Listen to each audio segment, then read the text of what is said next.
গরমটা বেশ অনেক দিন আগে থাকতেই পড়েছে, কিন্তু ছেলেকে ন্যাড়া করব করে আমার আর করা হয়ে উঠছে না।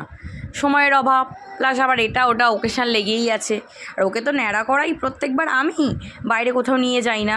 তাই বসে গেছি ন্যাড়া করতে, খালি জাস্ট বিয়েবাড়িটা মেটার অপেক্ষায় ছিলাম যে বিয়েবাড়িটা খালি মিটে যাক, ব্যাস ওকে ন্যাড়াটা করিয়ে দেবো। মাথায় এত ঘামাচি ভরে যাচ্ছে, এরপরেও যদি আরও দেরি করতাম ন্যাড়া করাতে হয়তো মাথায় ঘা বেরিয়ে যেত। ছেলেটার মাথা পুরো লাল হয়ে গেছে ঘামাচিতে। আর এই রেজার মেশিনটা দিয়ে খুব সুন্দর ন্যাড়া করা যায়।